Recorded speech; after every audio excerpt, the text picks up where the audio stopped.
নমস্কার। অষ্টমীর এই সুন্দর সকালে সবাইকার জন্য রইল শারদীয়া শুভেচ্ছা। আমরা এই মুহূর্তে পুজো পরিক্রমায় উপস্থিত হয়েছি ত্রিপুরা রাজ্যের একদম সর্বদক্ষিণ প্রান্তে অবস্থিত সাব্রুমের আনন্দপাড়াস্থিত রামকৃষ্ণ সেবাশ্রম সোসাইটির আশ্রম প্রাঙ্গণে।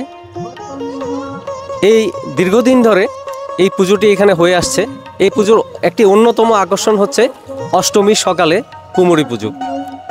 এই কুমারী পুজো দেখার জন্য এলাকার আপামর জনসাধারণ, ক্লাবের সদস্যবৃন্দ এবং অন্যান্য স্থান থেকেও যথেষ্ট দর্শক সমাগম হয়। আপনারা যারা দূর দূর প্রান্ত থেকে দেখছেন তাদের সবাইকে আমাদের সাথে থাকার অনুরোধ করছি এই কুমারী পূজাটা উপভোগ করার জন্য। কিছুক্ষণের মধ্যেই আপনারা দেখতে পাবেন এই রামকৃষ্ণ সেবাশ্রম সোসাইটির কুমারী পূজা।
নমস্কার। মহাষ্টমীর এই সুন্দর সকালে আমরা উপস্থিত হয়েছি সাব্রুমের আনন্দপাড়াস্থিত রামকৃষ্ণ সেবাশ্রম সোসাইটির আশ্রম প্রাঙ্গণে।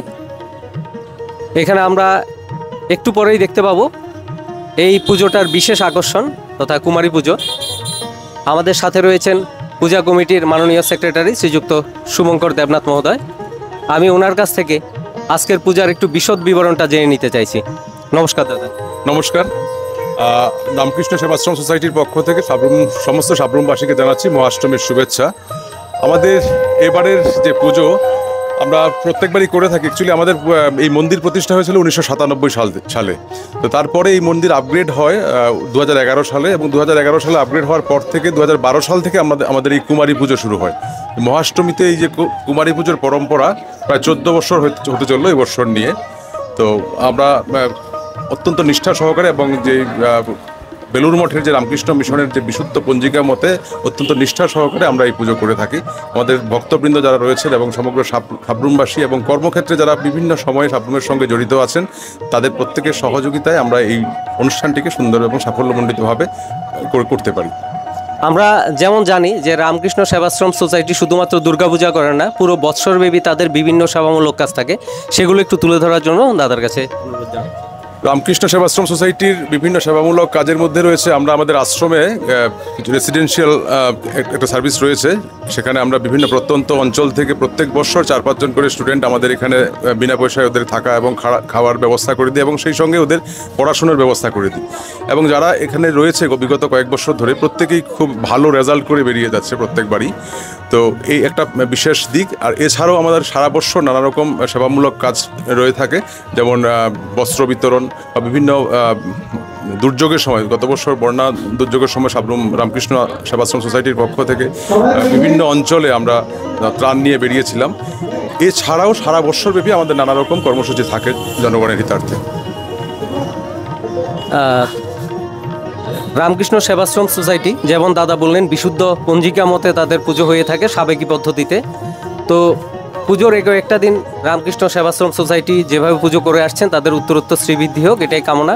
আপনি আমাদের চ্যানেল নিউজ তৎকাল 24-এর দর্শকদের জন্য কি বার্তা দেবেন? দর্শকদের জন্য আমাদের বার্তা হচ্ছে, আপনারা আসুন, আমাদের এই পুজো উপভোগ করুন। আরেকটা বিষয়, আমাদের আজকে দুপুরবেলা 1টা থেকে 3টে পর্যন্ত প্রতিবারের মতো আমরা আয়োজন করে থাকি অন্নভোগের, এবং নবমীতে আমরা ক্ষীর নবমী হিসাবে আমরা সেটাকে পালন করে থাকি, এবং প্রত্যেকদিন সন্ধ্যায়, প্রত্যেক বছরই আমরা নবমীর সন্ধ্যায় আমাদের ভক্তবৃন্দের মধ্যে ক্ষীর প্রসাদ বিতরণ করে থাকি। আপনারা আসুন, পুজো দেখুন, মায়ের আশীর্বাদ গ্রহণ করুন এবং সেই সঙ্গে প্রসাদ গ্রহণ করুন। অনেক অনেক ধন্যবাদ আমাদেরকে সবাই দেওয়ার জন্য। আবারও নিউজ তৎকাল 24-এর পক্ষ থেকে আপনাদেরকে শারদীয়া শুভেচ্ছা। অনেক অনেক ধন্যবাদ। নিউজ তৎকালের স্বীকৃতি কামনা করছি। অনেক অনেক শুভকামনা। ধন্যবাদ সবাইকে। আপনারা যেমন দেখলেন, আমরা এখানে কুমোরি পুজো প্রদর্শন করতে এসেছিলাম। আপনারা একটু পরে আমাদের যে ক্লিপিংসগুলো দেখবেন ভালো করে। পুজোর পুরোটা সময় আমাদের সাথে থাকবেন। ত্রিপুরার বিভিন্ন প্রান্তের পুজো আমরা আপনাদের সামনে তুলে ধরছি।